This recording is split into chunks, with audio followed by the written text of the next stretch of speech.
abordé le château de Nohant vers 7h30 du soir, et j'ai trouvé le camarade George Sand dans sa robe de chambre, fumant un cigare après le dîner au coin de son feu, dans une immense chambre solitaire. Elle avait de jolies pantoufles jaunes ornées d'effilés, des bas coquets et un pantalon rouge.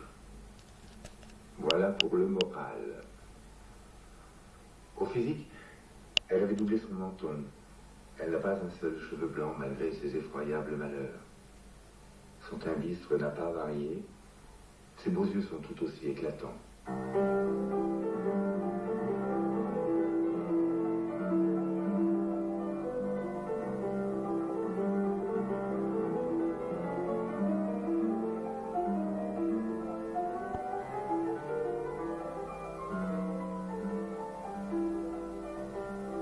J'aime Nohant avec une sorte de tendresse, comme un être qui m'a toujours été salutaire, calmant et fortifiant. Je suis si occupée que, hors le temps des repas et de quelques visites d'amis qui commencent au dîner et finissent à 8 ou 9 heures du soir, je n'ai pas une minute de relâche. Et si j'étais seule, j'oublierais de manger.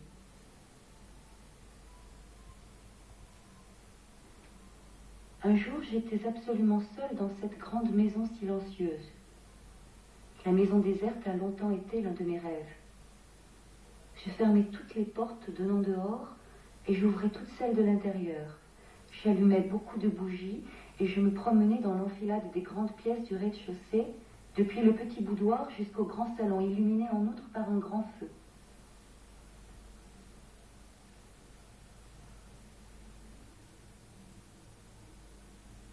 Puis j'éteignais tout, et marchant à la seule lueur du feu mourant dans l'âtre, je savourais l'émotion de cette obscurité mystérieuse et pleine de pensées mélancoliques, après avoir ressaisi les riants et doux souvenirs de mes jeunes années.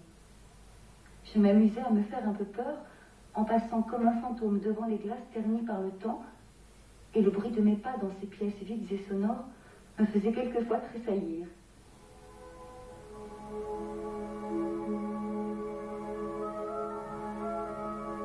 Moi, j'ai pris si bien l'habitude de me passer du bonheur que je ne songe jamais à me plaindre. J'écris toute la nuit. Je ne me couche jamais avant 7 heures du matin. Je vois coucher et lever le soleil sans que ma solitude soit troublée par un seul être de mon espèce. Eh bien, je vous jure que je n'ai jamais moins souffert.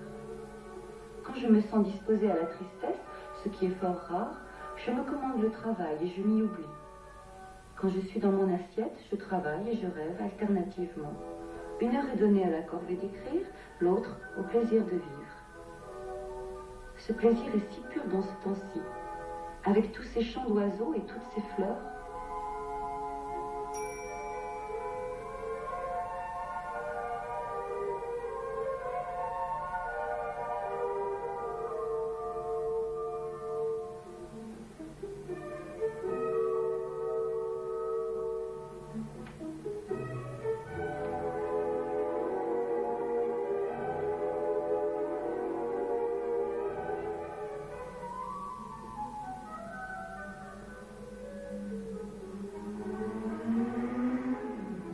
Je viens de voir en rentrant dans le parc un motif de tableau superbe. Une scène qui m'a beaucoup touché. C'était votre fermière avec sa petite fille. J'ai pu les regarder tout à mon aise derrière un buisson où elles ne me voyaient pas. Toutes deux étaient assises sur un tronc d'arbre. La vieille avait une main posée sur l'épaule de l'enfant qui apprenait attentivement une leçon de lecture. Les gens de ce pays offrent un type remarquable de douceur et de bonhomie.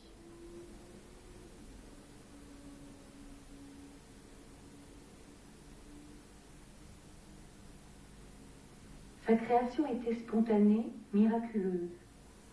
Il la trouvait sans la chercher, sans la prévoir. Elle venait sur son piano, soudaine, complète, sublime, ou elle se chantait dans sa tête pendant une promenade. Mais alors, commençait le labeur le plus navrant auquel j'ai jamais assisté. Il s'enfermait dans sa chambre des journées entières, pleurant, marchant, brisant ses plumes, répétant et changeant 100 fois une mesure, l'écrivant et l'effaçant autant de fois, et recommençant le lendemain, avec une persévérance minutieuse et désespérée.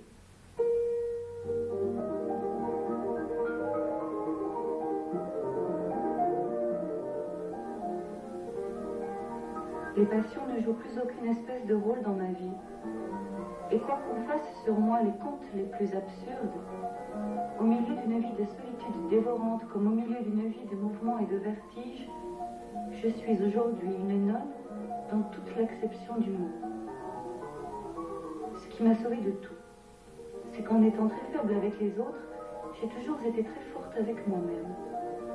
J'ai fait les plus grandes folies avec la conviction qu'il le fallait, avec la volonté de les faire.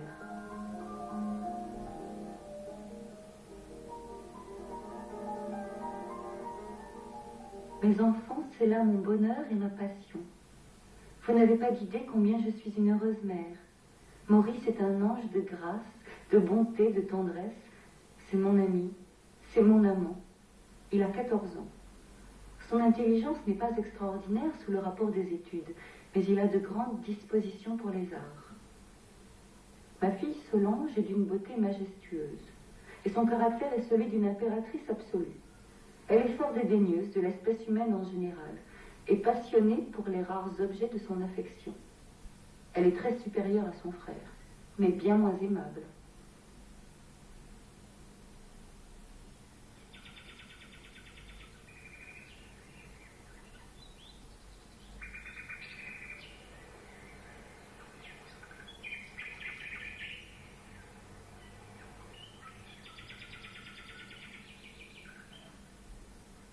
J'ignore si ma grand-mère connaissait bien Nohant lorsqu'elle en fit l'acquisition. Elle y fut longtemps fort gênée et ne put jamais y introduire le luxe de ses anciennes habitudes. Mais la maison est saine, aérée et bien disposée pour contenir une famille. Elle s'est prêtée à nos besoins, à nos goûts et aux nécessités de nos occupations. Nous avons trouvé moyen d'y faire 2 ateliers de peinture, un atelier de gravure, une petite bibliothèque, un petit théâtre avec vestiaire et magasin de décors. La distribution de la maison est telle que je n'y peux loger que quelques amis. Cette construction, médiocrement spacieuse pour une maison de campagne, est infiniment trop petite pour être un château.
Cause du peuple, par George Sand.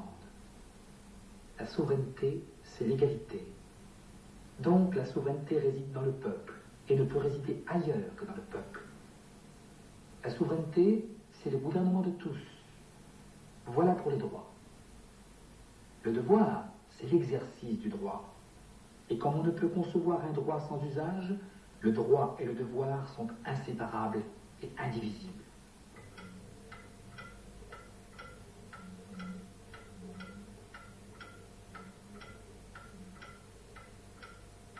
Quand j'étais enfant, ce qui achevait de me troubler la cervelle, c'était les contes de la veillée, lorsque les chanvreurs venaient broyer. Pour éloigner de la maison le bruit et la poussière de leur travail, et comme la moitié du hameau voulait écouter leurs histoires, on les installait à la petite porte de la cour qui donne sur la place, tout à côté du cimetière, dont on voyait les croix au clair de lune par-dessus un mur très bas.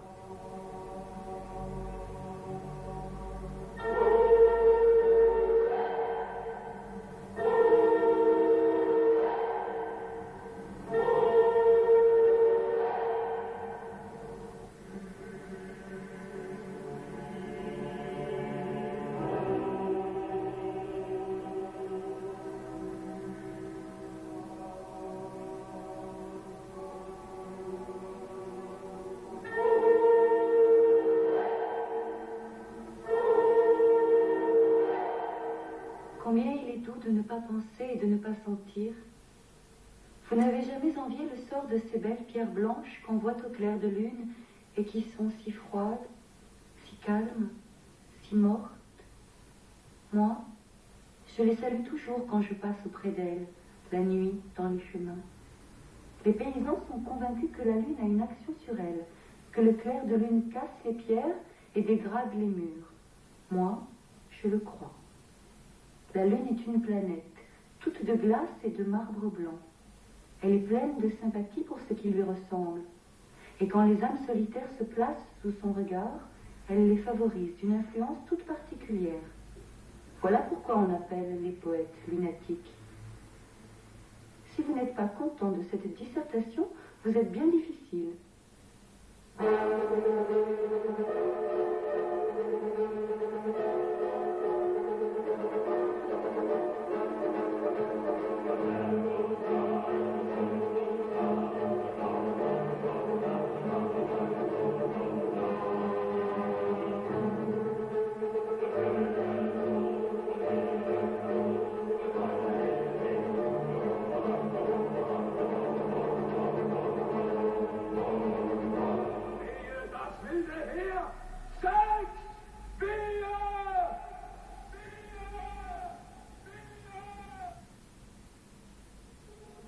On mène ici l'existence la plus heureuse et la plus libre possible. Tout le monde se lève quand on lui semble. À 7, 8 heures du matin, un domestique vient vous allumer un énorme feu et vous demande ce que vous désirez pour déjeuner. Chacun est servi chez soi. Après le déjeuner, on travaille, ou on se rend mutuellement visite, ou l'on fait une partie de billard pour se reposer. Dans le courant de la journée, Madame Sand reste chez elle à travailler. Elle ne reçoit personne. À 5 heures, la cloche sonne, on s'habille et tout le monde se trouve réuni pour dîner.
Alors, de ce moment, on vit en famille. On passe au salon. Là, fume la cigarette qui veut. Madame Sand en montre l'exemple. Mais tout cela le plus noblement possible. C'est une table qui ne fait pas de mine, mais c'est une solide, une fidèle, une honnête table. Elle n'a jamais voulu tourner. Elle a prêté son dos patient à tant de choses. Écritures folles ou ingénieuses, dessins charmants ou caricatures échevelées, peinture à l'aquarelle ou à la colle, souvenirs de la promenade du matin, préparation entomologique, copie de musique, prose épistolaire de l'un, vers burlesque de l'autre, que sais-je.